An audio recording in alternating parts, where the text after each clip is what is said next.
Hello 10th class. Welcome you all once again in your online classroom. Students, our today's topic is chapter number 2, the Union Executive. The Union Executive consists of the President, Vice President, Prime Minister and the Council of Ministers. In this chapter, chapter 2 covers Prime Minister and the authority of the Vice President. And chapter number 3 covers the Prime Minister and the Council of Ministers. Firstly, I will tell you about the President. President, actually, the power of the President, the position of the President is given in our Constitution in the Article 53. The President is called the first citizen of India. He or she is the head of the state. It is in the S of the state is in the capital form, means it refers here as a country, not to a particular state. It not considered as a Punjab or Haryana state or Rajasthan. It considered here as a country because it is in the capital form. Means President is the head of the state and he is the nominal executive. Nominal means the real power, the real executive is the Prime Minister and President is the nominal. He or she has to do the work on the advice of the Prime Minister and the Council of Ministers. So the position of President is the nominal executive. Next is what are the qualifications required for the election of the President? First of all, a citizen of India. Second, must be 35 years of age or above. तो president के लिए 35 years of age या फिर उससे ज़्यादा जो as है above होना कंपल्सरी है. Must be eligible to be a member of the Lok Sabha. तो जो लोकसभा की मेंबरशिप के लिए जो भी रिक्वायरमेंट होगी it must be fulfilled for the qualification for the election of the president. Should not hold any office of profit under the government. तो government के अंडर कोई भी ऑफिस होल्ड ना करता हो, मीन्स कोई भी गवर्नमेंट ऑफिस उसके अंडर ना हो. But the president, the vice president, the ministers, the governors, the MPs or MLAs are eligible to contest.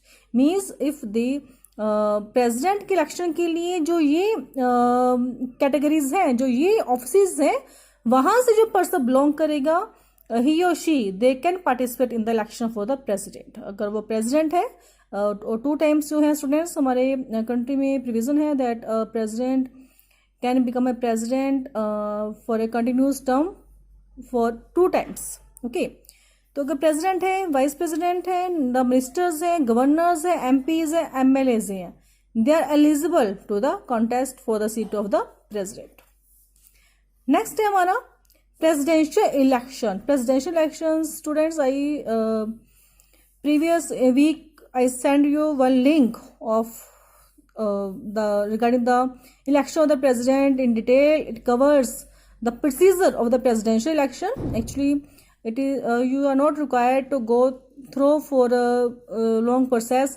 Your syllabus cover only the method of the election mainly, and then what is the method to remove the president and the procedure of the that one method which is required to remove the procedure of that one method. Okay, so presidential election, first of all, president is elected indirectly. So president is elected indirectly by an electoral college. और an electoral college consists of the elected MPs. जो elected MPs हैं means दोनों houses के जो members हैं, लोकसभा के members हैं, राज्यसभा के members हैं, जो elected हैं MPs. Okay, and plus the elected members of the state legislative assemblies. जो भी state legislative assemblies को जो elected members हैं वो इसमें होंगे, include होंगे electoral college में, plus the legislative assemblies of 2 union territories of Delhi and Pondicherry. Students, my 2 union territories हैं दिल्ली एंड पौंडीचेरी, जिनकी अपनी legislative assemblies हैं. तो यहाँ की members भी include होंगे in the for the election of the electoral college. तो elected MPs means both houses के जो members हैं elected हैं, जो the elected members of the state legislative assemblies and the elected members of the legislative assemblies of the Delhi and Pondicherry. So this is the formation of the electoral college for the election of the president. Next is the president takes oath. अब देखो जो oath है, जो शपथ है, वो कौन दिलाता है? प्रेसिडेंट को। The president takes an oath in the presence of the chief justice of India. तो president takes an oath in the presence of the chief justice of India. तो chief justice of India means जो supreme court का जो chief justice है, जो head है, जो supreme हमारा जो कोर्ट का जो चीफ जस्टिस होता है, ठीक है, तो वो प्रेसिडेंट को ओथ दिलवाएगा यहाँ पर। नेक्स्ट है रीजंस फॉर इनडायरेक्ट इलेक्शन। अब इनडायरेक्टली इलेक्शन हो रहे हैं प्रेसिडेंट के, तो what are the reasons for the indirect election? First of all, if the president elected directly, it may create imbalance between the prime minister and president. देखो हमें पता है कि जो प्राइम मिनिस्टर के इलेक्शन होते हैं वो डायरेक्ट होते हैं। Prime minister is elected always directly. Prime minister Modi is here now and you know it very well, he is elected directly by the citizens of the India. But अगर ऐसे ही same way से हम president को elect करेंगे तो यहाँ पे क्या हो जाएगा? एक इम्बैलेंस हो जाएगा। बिकॉज देखो यहाँ पर ऐसे, क्योंकि प्राइम मिनिस्टर जो है वो एक रियल एग्जीक्यूटिव है and president is a nominal executive, तो it creates an imbalance between the two authorities of the persons. Secondly, indirect elections also saves time, money and energy. तो ये एक ऐसा मेथड है जिससे टाइम, मनी एंड एनर्जी, इन चीज़ों की हम सेव कर सकते हैं।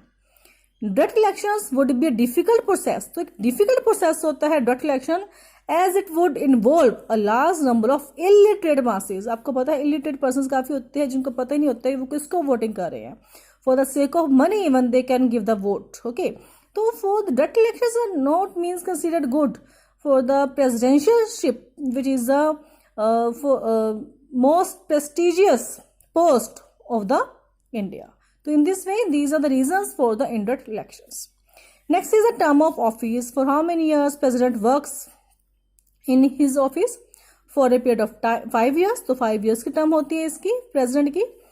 And he or she also work even after the expiry of his term. जब उनकी ये 5 years देखो complete होगी है तब भी वो work करेंगे until his successors. His successors का means क्या है?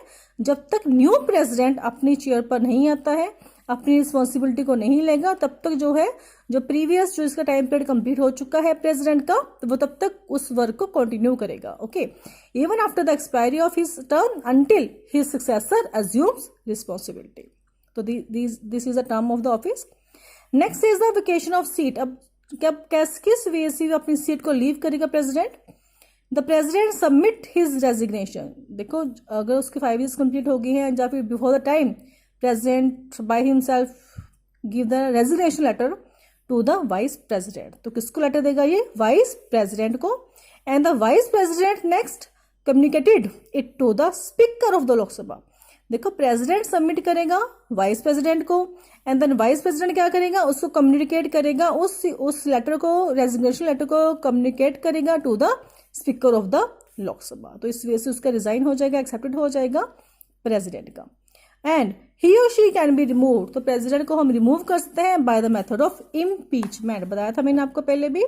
तो by the method of impeachment we can remove the president for proven. किस बेसिस पर हम उसको रिमूव कर सकते हैं? For proven misbehaviour. अगर देखो मिसबिहेव कनेक्ट करता है, इनकैपेसिटी, कैपेबल ही नहीं है प्रेसिडेंट की पोस्ट के लिए, और for the violation of the constitution. अगर कॉन्स्टिट्यूशन के किसी रूल रेगुलेशन को उसने कॉन्स्टिट्यूशन की किसी स्पीड को ब्रेकअप किया है, for the violation of the constitution the president can be remove by the method of impeachment. Procedure क्या है आगे इम्पीचमेंट का? देखो, a resolution to impeach the president. Students जो ये इम्पीचमेंट का प्रोसीजर है वो सेम होगा for the supreme court and high court जजेस also. A resolution to impeach the president may be moved in either house. इधर भी देखो किसी भी हाउस में, चाहे लोकसभा में चाहे वो राज्यसभा में, जो रेजोल्यूशन है वो मूव होगा। अब इसको प्रोसेस को स्टार्ट किया है, रेजोल्यूशन अभी रखा है, ठीक है, उस हाउस में रखा है, किसी भी हाउस में, सपोज अगर लोकसभा में स्टार्ट होता है ये, ठीक है। अब 14 days notice is given to the president. तो उसमें 14 days का नोटिस दिया जाएगा प्रेसिडेंट को। द लिस्ट ऑफ चार्जेस, जो भी उसके अगेंस्ट चार्जेस लगे हैं, देखो जो प्रेसिडेंट के अगेंस्ट चार्जेस लगे हैं, must be spotted by 1/4 members of that house. जिस हाउस में लोकसभा में अगर वो स्टार्ट होता है, प्रोसेस स्टार्ट होता है, रेजोल्यूशन मूव होता है, तो उस रेजोल्यूशन को, उस लिस्ट ऑफ चार्जेस को सपोर्ट करेंगे 1/4 मेंबर्स ऑफ दैट हाउस। तो लोकसभा के 1/4 मेंबर्स उसको सपोर्ट करेंगे पहले तो, ठीक है। नेक्स्ट क्या होगा, the resolution must be passed by 2/3 majority of the members. पहले क्या था, सपोर्ट करेंगे 1/4 मेंबर्स उस लिस्ट ऑफ चार्जेस को। उसके बाद जो रेजोल्यूशन मूव हुआ है उसको पास करेंगे 2/3 मेंबर्स ऑफ दैट हाउस। उस हाउस के 2/3 मेंबर जब उसको पास कर देंगे, नेक्स्ट फर्दर क्या होगा, the other house investigated the charges. जो दूसरे हाउस के मेंबर्स हैं उसकी उनमें से कुछ मेंबर्स इन्वेस्टिगेट करेंगे जो चार्जेस लगे हैं, और जहां पर प्रेसिडेंट अपने फेवर में यहाँ पर जो भी अगर उसको लगता है कहीं ना कहीं कोई विक्टिम वो साबित हो रहा है तो अपने फेवर में यहाँ पर वो बता सकता है क्या एविडेंसेस, अगर कुछ उसके पास कुछ एक हो गए प्रूफ्स वगैरह होंगे, तो जब अदर हाउस इन्वेस्टिगेट करेगा तो एक हाउस में स्टार्ट हुआ रेजोल्यूशन, वहां पे सपोर्ट करेंगे 1/4 मेंबर्स, उस रेजोल्यूशन को पास करेंगे 2/3 मेजोरिटी मेंबर्स। उसके बाद जो दूसरा हाउस होगा, देन राज्यसभा जो होगा वो इन्वेस्टिगेट करेगा चार्जेस को। अब क्या होगा, if the charges are approved, charges approve हो गए हैं and 2/3 members of the house approve the charges, अब उन्होंने भी रेजोल्यूशन को पास कर दिया है, then the impeachment is finalised. Means to say if 2/3 members, in the short sense, अगर short में आता है आपको question, in the short sense you can say 2/3 members of both houses pass the resolution to impeach the president, then it is finalized. The impeachment is finalized and the president is removed from his or her office. अगर 2/3 members देखो दोनों houses के उस resolution को pass कर देते हैं, approve कर देते हैं, तब क्या हो जाएगा, इम्पीचमेंट फाइनलाइज हो जाएगा and the president is removed from his और हर ऑफिस। स्टूडेंट्स आज के लिए इतना ही है, sorry it's okay. Then today I cover the president, the qualification for the election, then presidential election, then after this I cover about the reasons for indirect election, the term of office, vacation of seats, and then at last procedure for the impeachment. Okay, have a nice day students, goodbye all of you.